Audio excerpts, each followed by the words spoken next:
Hi, I'm Gordon Lamphere with the Real Finds podcast, where we have real conversations with key entrepreneurs, activists, and researchers who are shaping the real estate industry and, as a result, our world. On today's podcast, we'll be speaking with Justin Den Herder. Justin is a professor at the Cooper Union for the Advancement of Science and Art, and a principal at TY Lin, a global engineering leader. On the podcast, we take a deep dive into mass timber, its commercial real estate applications, and growing economic viability for larger projects. If you're a developer, investor, or looking for an alternative to traditional construction, today's episode is a must listen. Justin, thank you so much for hopping on the podcast today. Thank you so much for the invitation, Gordon. I'm glad to spend time with you. So one of the things I wanted to start off talking about is what got you into the world of timber and real estate? Yeah, so I work as a structural engineer, and I've worked on many different forms of buildings with all manner of different common construction material. And some of those old buildings were constructed of heavy timber. So, for example, heavy timber and masonry building that we converted into, a commercial real estate venture where we added stories on top. We cut openings in walls, modified the floor plate.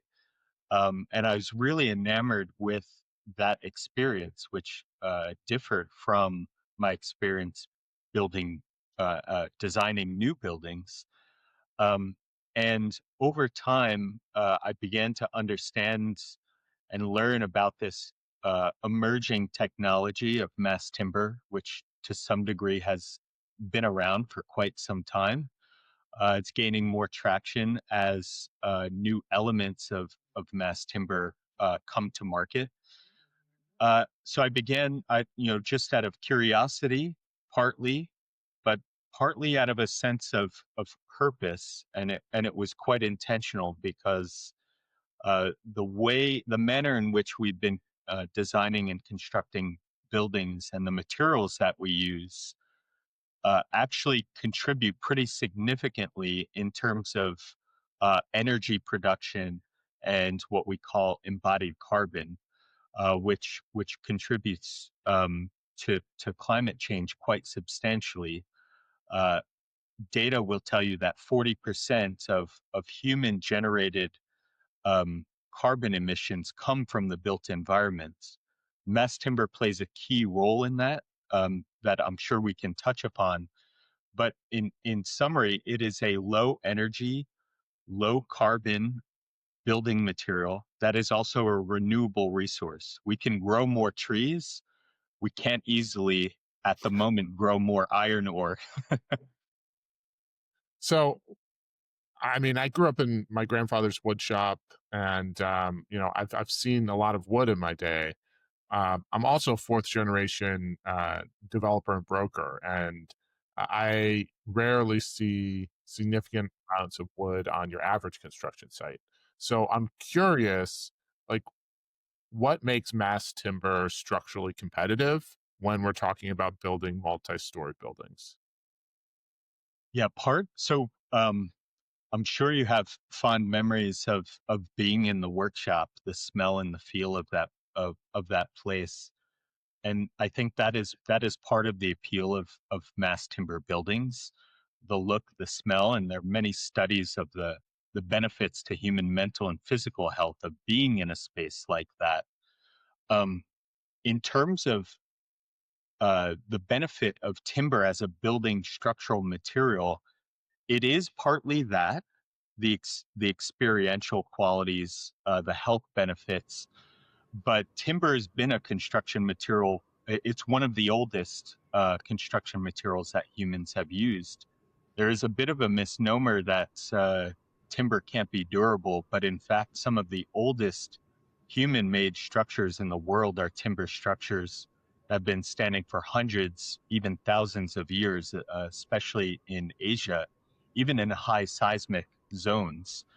And part of the benefit of that why wood is so durable um, is because of its lightness, relative lightness in terms of its density and its lower mass compared to other comparable building materials, and its strength to weight ratio as a function of its lightweight. So timber beams do a pretty good job of spanning and supporting loads and functioning as a beam or floor system. Obviously, you see some pretty monumental trees in nature, so it also can function really well under axial loads and in column scenarios. Um, the difference between the evolution, I would say, of timber construction is that we can now combine small components of wood, 2x4s, 1x3s, 2x3s. We can glue them together with high strength epoxies. We can press them in a hydraulic press. And the end result is something that is stronger than all the individual components. This allows for longer spans and column free spaces and taller buildings made out of timber than we've ever been able to build. Now, this is important because the predecessor to mass timber was essentially heavy timber, which is just large format wood components that were cut from large, very old growth trees. Um, Now we now understand how important it is to save those large growth trees. It's important for many different reasons. So as a result, the fact that we can build larger buildings, span farther, hold more load, create really unique spaces with this small format wood in this technology is what's spurring the kind of mass timber revolution. And I think much of the revolution has been spurred, and you can correct me if I'm wrong, by uh, the move towards looking at it as a more sustainable resource. I'm how has that played out, and what really are the sustainability benefits of using mass timber? Yeah, that is an excellent question. I think you're right to say that it's a catalyst for um, the expansion of mass timber. It's a really important, and it's happening at a pretty pivotal moment. It is a sustainable material relative to structural steel or cast in place concrete. And the reason is this term that we use called embodied carbon, which is a reflection of the embodied energy that it takes and the amount of carbon emitted to extract the material, fabricate the material, transport the material, install it, etc. So the whole building life cycle, that sum total of energy and carbon is what we call the embodied carbon of a building structure or of any material. Um, Structural steel and concrete take an enormous amount of energy because to produce, and as a result, an enormous amount of carbon. That's largely because it's an intensive extraction process, right? You're taking these materials from the earth in a high energy intensive way, but then you need to melt it down at extremely high temperatures, which takes a lot of energy.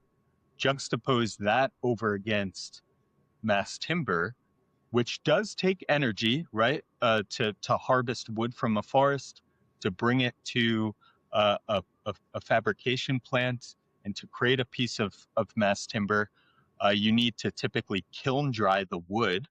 The difference is that it can be dried at much lower temperatures than it would require to say melt um, Yeah. uh, iron ore to become part of steel or to create cement. Those are very energy intensive.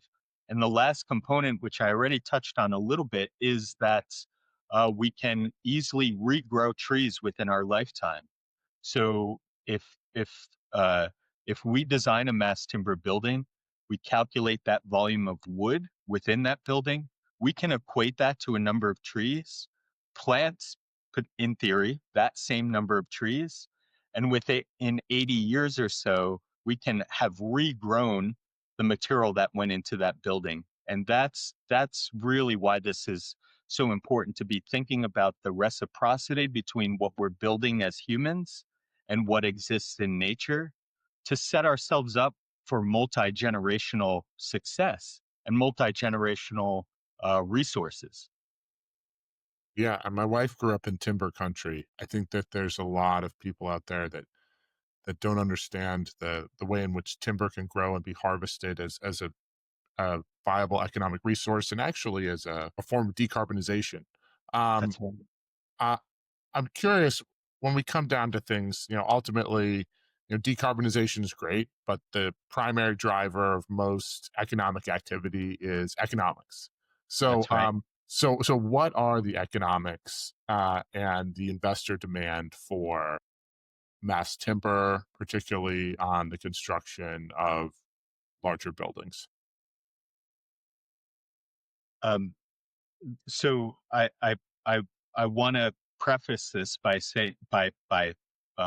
acknowledging that I'm a structural engineer. So while I'm reviewing cost estimates and helping to make the case for mass timber, there are many folks involved in that, from foresters um, to mass timber producers, to construction workers, to insurance folks.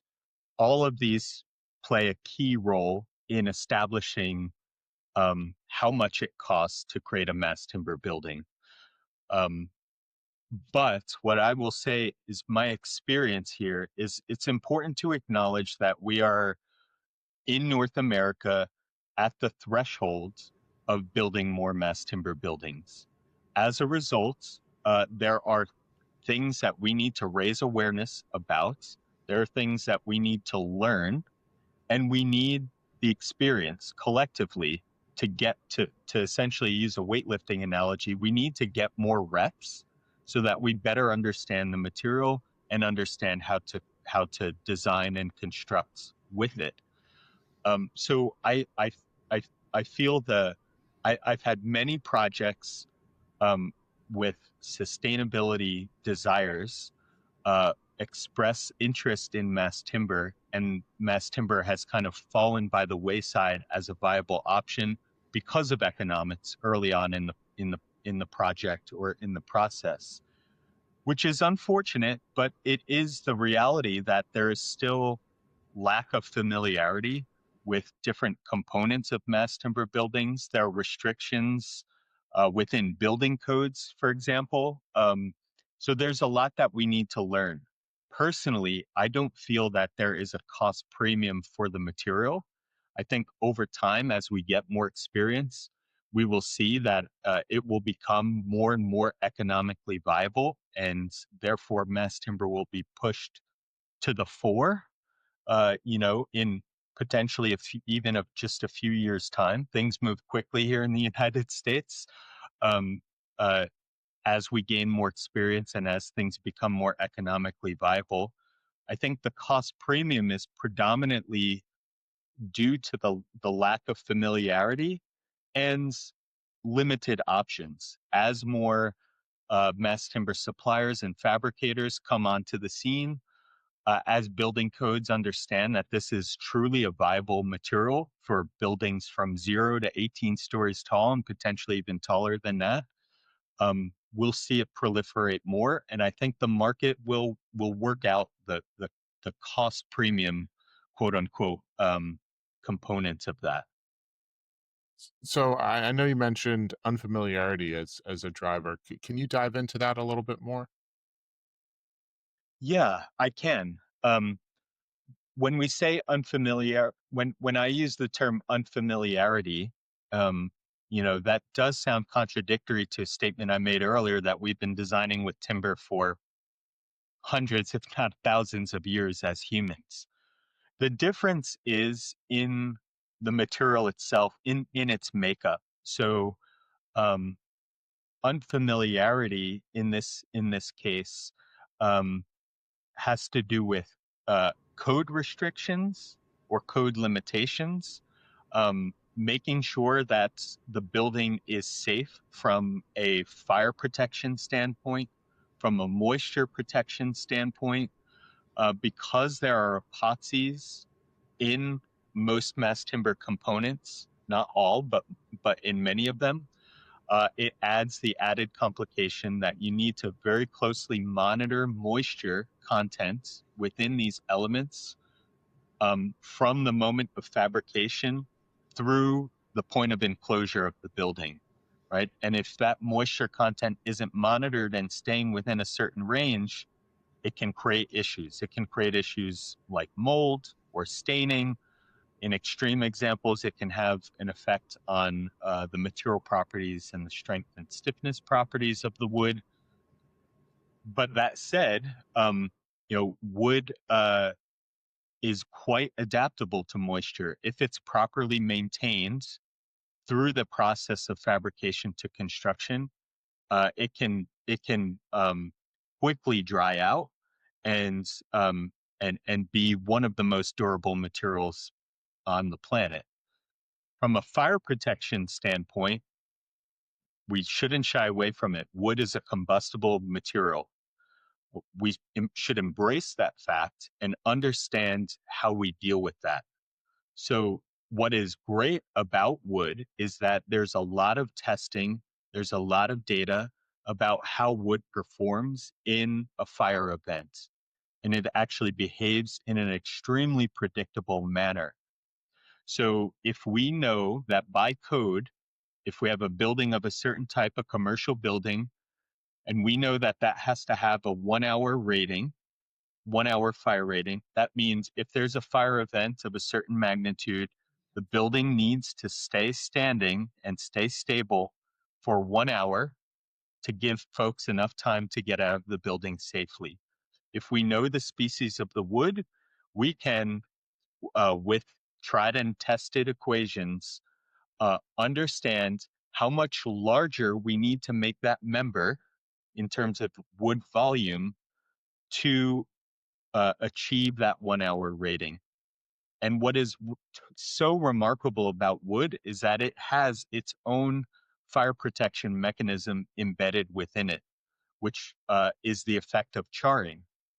And if you've ever thrown a log on a campfire in your fireplace, you see this blackened blanket that essentially crops up when the wood's exposed to fire. Well, that char functions as a protective blanket to preserve the inner portion of the wood. That's why you have to poke at the fire to remove and scrape free from some of the char so that the fire can perpetuate. So there is lots of science and codified ways for us to plan for that to make sure that the building can be safe. So I'd say moisture and fire protection are two key elements that absolutely need to be focused on, and you need experts on all stages: structural engineers, architects, fabricators, and construction workers all need to understand that process and collaborate on how you're going to handle that for a given project. So you mentioned also earlier the regulatory code, and I'd love to follow back on that and understand beyond fire protection, where are the problems that are occurring in the regulatory code, and are there places in the country that are more open to the use of mass timber than others, and kind of how is that playing out? Yeah, I'll just preface this by saying Europe is ahead of us in this. They've been designing mass timber buildings for longer. Um, so there are many great precedents and projects built in Europe, um, for they're probably a decade ahead of us in that regard. Within the United States, it's interesting if you look at a map. You mentioned your wife's from timber country. Um, if you follow the trees, if you look at a map of forests in the United States, that will tell you a story about where mass timber buildings are more likely to be found. So Pacific Northwest has many amazing forests. many of them Douglas fir and soft woods that are ideal for putting in mass timber components. So naturally, you know, British Columbia, Washington State, Oregon, and the Pacific Northwest are leading the way in terms of design and construction of mass timber buildings. We're seeing more and more in Michigan and Wisconsin. Milwaukee has the tallest mass timber building in the world, if not North America. And we're seeing it expand more and more to the Northeast. So there is a direct correlation to where the forests are, right? And this makes sense because there's economic incentive and opportunity to take wood right from the forest next door and put it in buildings.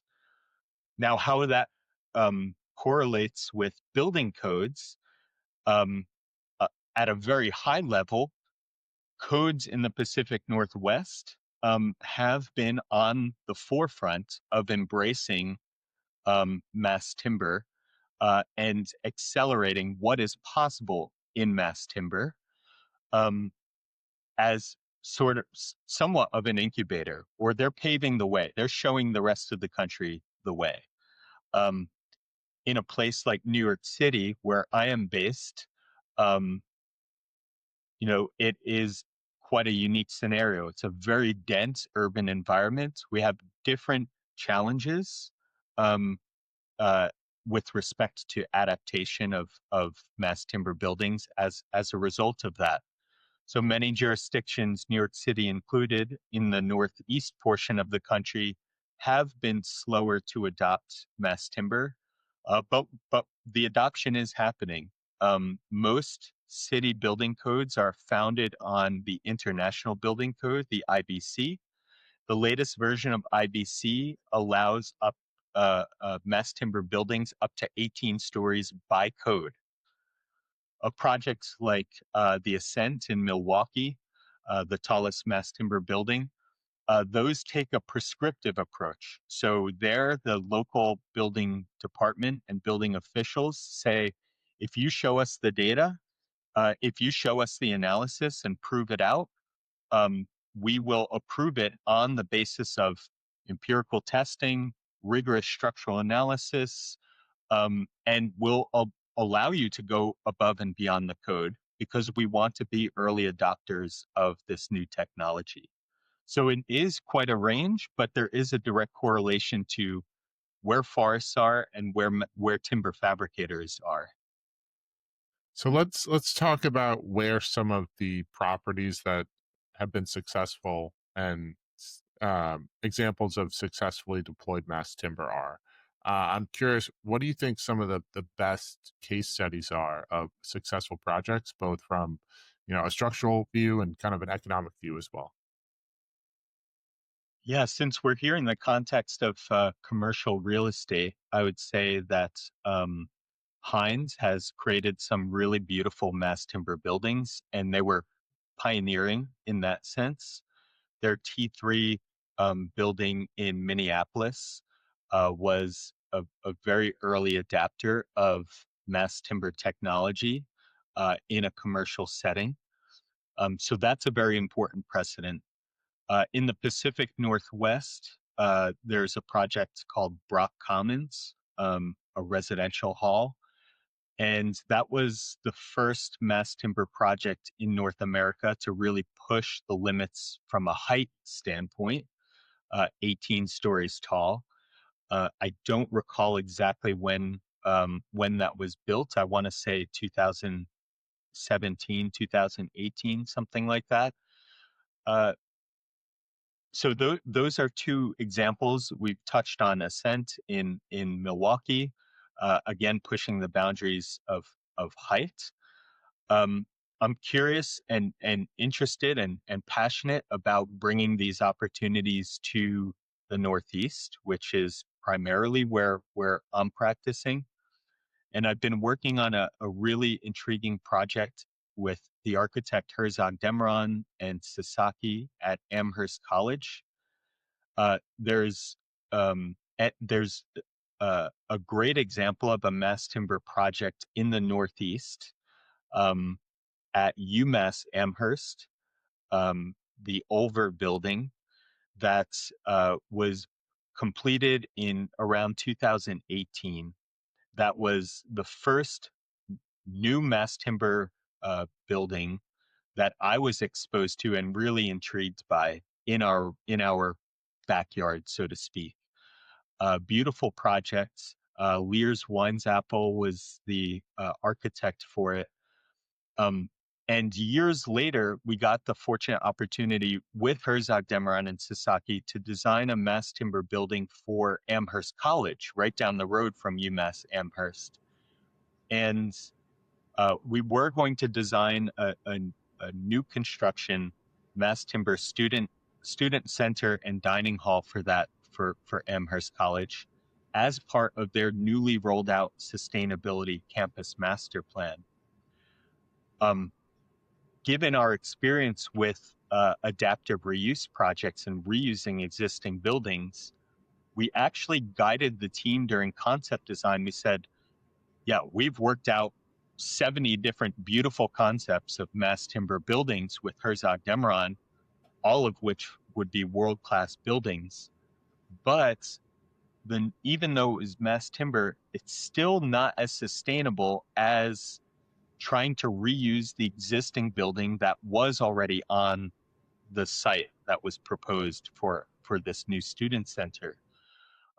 So we guided the team and said, based on our experience of adding stories to existing buildings, we think we can take this new mass timber building and actually put it on top of the existing one that's there. You'll increase your square footage. You'll lower your embodied carbon by saving what's there. You'll save some new materials. And to our surprise, we weren't kicked out of the room. The idea was embraced, because there's a lot of challenges with doing that. So we don't make that suggestion lightly. It was only because of our experience that we felt confident to do so. And we moved forward. So we moved forward with this approach. The existing building on that site was a massive cast-in-place concrete structure. Some of those elements were post-tension concrete, some conventionally reinforced concrete. It was built in 1967, I believe, an old science lab building. And we said, this structure must have some additional capacity. How can we evaluate quickly the existing structure, determine what its propensity might be, what its capability might be to support additional stories in mass timber, and that's what we went with. And why mass timber in that scenario? Because it's lighter. So we could potentially add another story or span farther with the vertical extension and minimize the amount of reinforcement and the amount of cost and complexity that comes with that reinforcement of the existing structure below. So I talked about some mass timber new construction precedents. Personally, I'm really excited about mass timber's ability to enhance existing building material to facilitate adaptive reuse. Imagine old industrial buildings converted into commercial real estate, enhanced by the ability to add or insert mass timber within or on top of or alongside of those existing buildings to create a really unique space that respects the history of that building's life cycle and its different uses over time. So that Amherst College Student Center project has now topped out. They're enclosing the building. We're really excited for it to be open and hopefully be part of a paradigm shift of how mass timber can be beneficial, not just in new construction as part of decarbonization, but let's go a step further than that and think about how it can help us revitalize existing building stock. So beyond revitalizing existing building stock and adaptive reuse, what do you see as the broader implications for applying mass timber in the commercial setting? Well, if you think about commercial real estate in the form of, say, office space, for example. Um, there are many studies about, um, not not just the mental and physical health benefits of being in a biophilic space with natural textures expressed and exposed, but if you think about it from an office standpoint of the benefits of mental health to your employees and what that means for creativity and productivity in the workplace. This is a measurable thing, and there are studies out there that prove the benefits of creativity, employee retention, in and around having mass timber within that space. If you extend that to, say, educational facilities, preschools, elementary schools, whatever the case might be, um, people want to be in a beautiful, calming interior. And the fact that mass timber, provides that benefit also means that you don't have to hang a ceiling. You don't have to clad the walls and the columns. You leave the structure exposed. So if you think about tenant fit outs and all the costs that comes with taking down partition walls, putting them in the landfill, building new drywall partitions, replacing floor and ceiling finishes every time a tenant moves in and out, I think there could be really beneficial long-term benefits to having the timber be expressed and exposed within the space.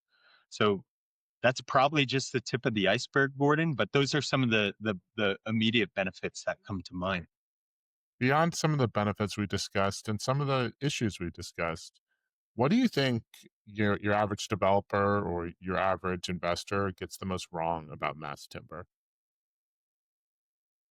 I still think, and I for my part, from the design side, I think um, we need to raise awareness. We need to work with our clients to educate them, to debunk myths and misconceptions.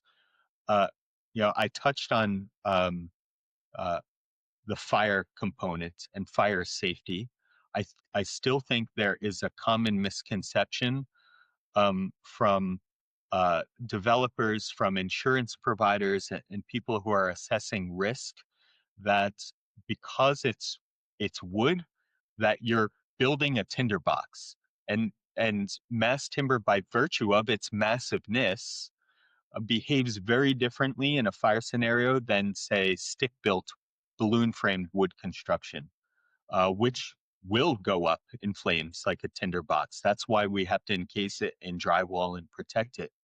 So I still think that fire protection is one thing that we need to continue to educate and raise awareness around. And I also think cost premium is part of that too. And I recognize that there are cost premiums where we are right now.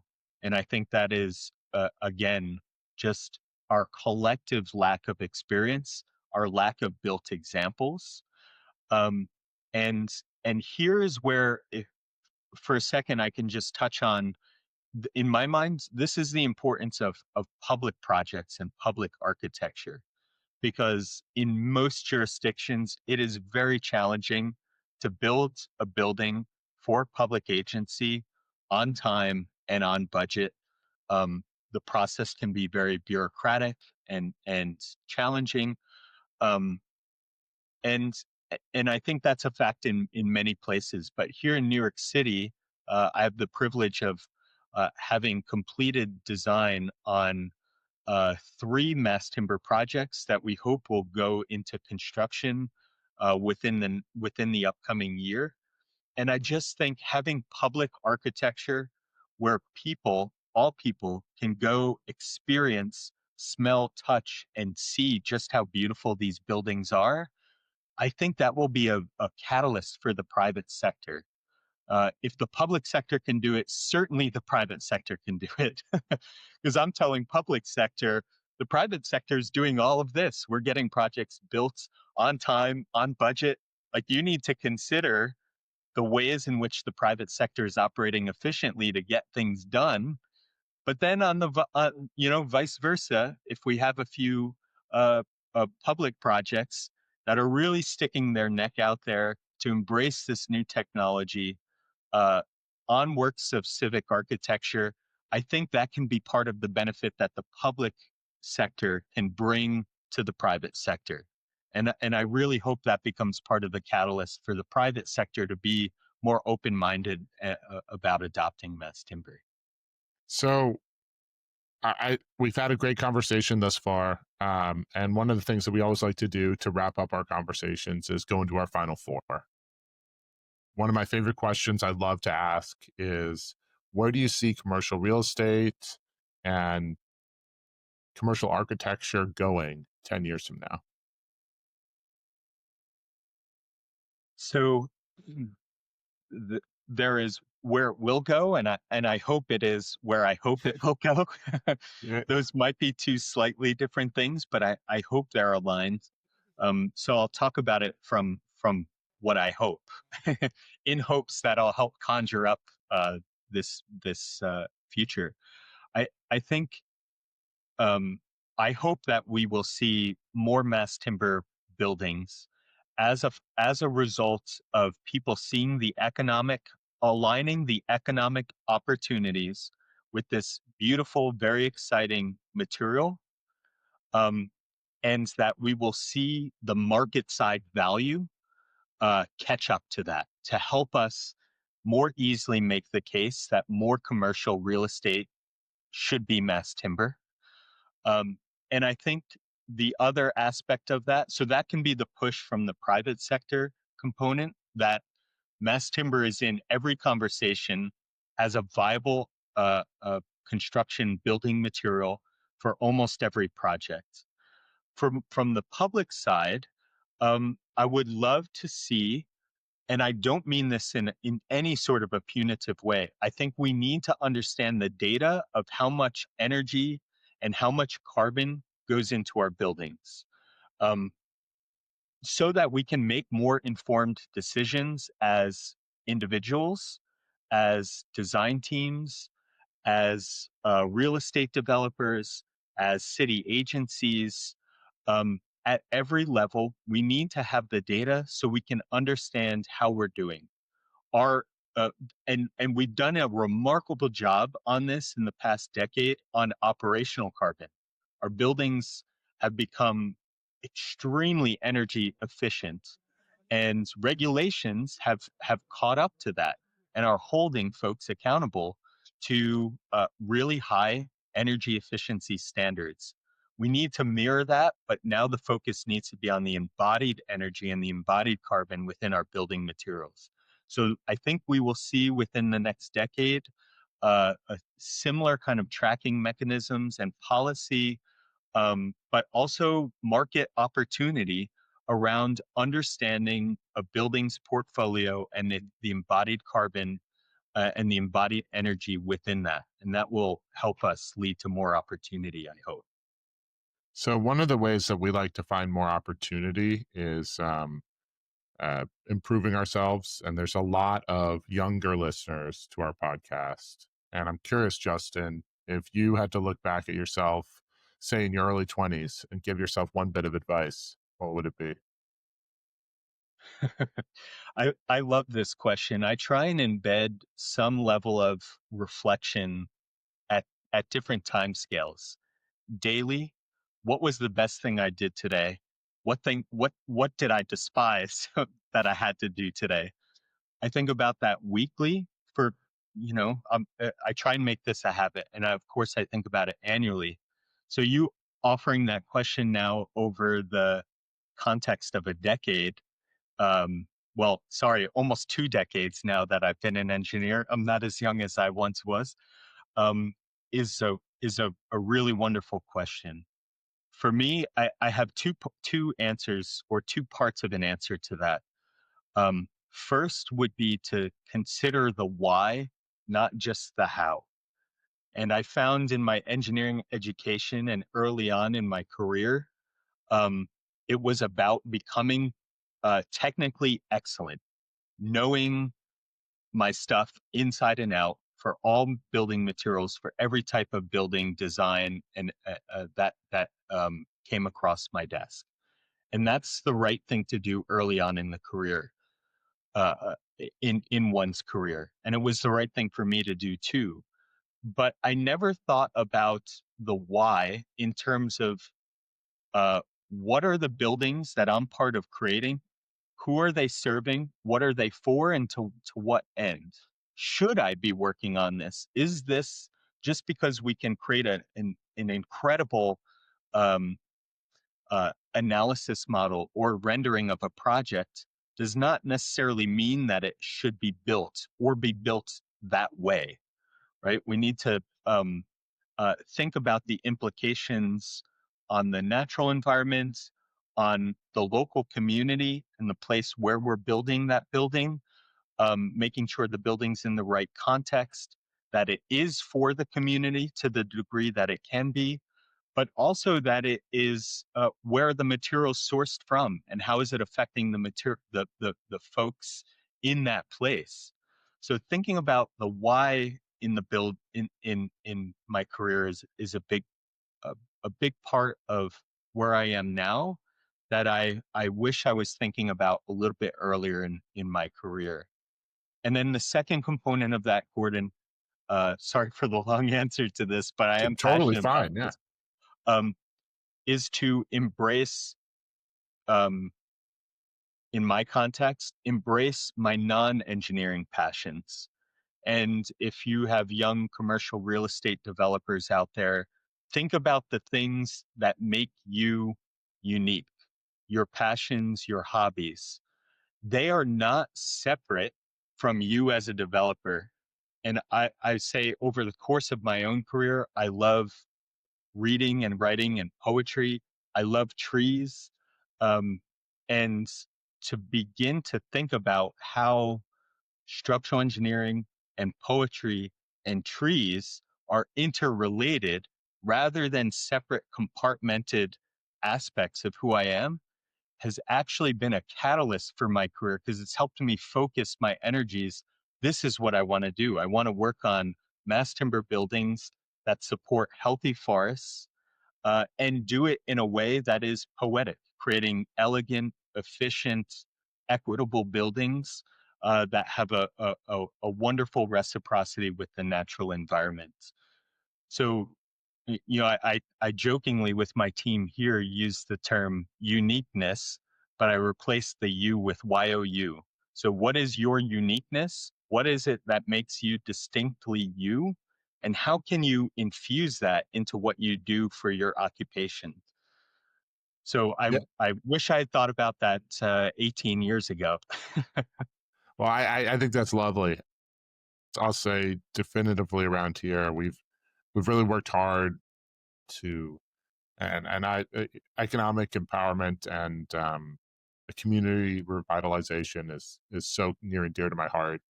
And we always try to find our why, which is to make our community better. And I think if you don't focus on that and you're only focusing on your own economic bottom line, this can be a very bleak industry. So Yeah, yeah, I I couldn't agree more. understand. One of the ways that we like to try to find maybe not necessarily deeper meaning, but a deeper wisdom at the very least is through books. And I'm curious if there's a book that we should be picking up anytime soon. Um, I'm going to answer this in a quick three parts. One, um, from a forest related standpoint, there are two books who've had two of many books that have had a profound impact on me. Most recently, I would say there's a book called Designing the Forest and Other Mass Timber Futures by Lindsay Wickstrom. Her architecture firm Forma um, does a lot of beautiful work in and around mass timber as a system. So that changed my perspective because it helped me think holistically about the forest and the mass timber building as not separate entities, but interconnected entities. And then that was reinforced even further by a book called How to Love a Forest by Ethan Tapper, who's a forester in Vermont. That is, I think, just a very beautifully written book, but it doesn't pull punches about how we need to roll up our sleeves and engage in forest management, um, and how that can be beneficial for a built environment of wood. So that's my forestry related component. Then the pure structural engineering part of me, Peter Rice is one of the most well-known structural engineers of modern history, and his autobiography, An Engineer Imagines, is just really beautiful. And then the last component would be the poetry side. And I love the poet W.S. Merwin for who he was as a person, which was a steward of a palm forest in Hawaii that he grew single-handedly with, or not single-handedly, but together with his wife. And and of course that had a profound impact on his poetry. And I say that because for me, poetry is a way of being attentive to the world and paying deep attention to considering the materials that we're using. In poetry, the materials are our language and our words. And when you write a poem, if you write it successfully, and there are many different forms of poetry out there, but a good poem, every word is placed there with intentionality. And that's how I want to consider beams and columns in my buildings. They're there for a purpose. They're designed efficiently and elegantly, um, safely, of course, but that every component is put there with thought and care and with intentionality and with collaboration. So the poetry of W.S. Merwin has really had a big impact on me too. Wow, those are all great examples of books we should pick up. But collaboration is the whole point of the podcast. I started this primarily as a way to just learn more about the industry, and it's grown into a wonderful community. So, who should be the next member of the community that pops on the podcast? I'm going to answer this question from the mass timber component in hopes that I've sparked some interest and intrigue around mass timber. Um, I'll give three names. Michael Green, who has his own architecture firm, Michael Green Architecture, or Michael Green Architects, has been and is a pioneer on mass timber within buildings. He has a few TED Talks on the topic, and I've got to know Michael pretty well over the last couple of years. He would be an amazing person to interview. Uh, um, Within Midwest, because I understand that's your neck of the woods, Gordon. Sandra Lupine from Michigan State University has done incredible work trying to create a mass timber ecosystem on behalf of the state of Michigan and Michigan State University. And then within the Pacific Northwest, Erica Spiritos, she's a mass timber expert who has her own consultancy, and she advises projects on mass timber. And she's just very eloquent in speaking about it. So I think those would be three great folks to talk about if you and your listeners would be intrigued to hear more about mass timber. So, we'll have to reach out. But if somebody wants to reach out to you, what's the best way to get in contact? I'd say reach out. I'm not on social media save for LinkedIn. That If sounds you very call that mentally social healthy. media, you can reach out to me on LinkedIn, Justin Denherter, or you can feel free to email me at justin.denherter@tylin.com. unpack.com. I'd love to continue the conversation with some of your listeners, tell you more about what we're up to here, and hopefully have opportunities to collaborate and share further. Justin, thank you so much for hopping on the podcast, and we have to have you on in the future. Thank you, Gordon. Really appreciate it. Thanks again to Justin. We appreciate his insights. And if you enjoy the podcast, please give us a like, a 5-star rating, and a review. Your comments, interactions, and subscriptions truly matter and help us continue to get quality guests. You can find us on YouTube, Spotify, or wherever you get your podcasts. I'm Gordon Lamphere with the Real Finance Podcast, and thank you for listening.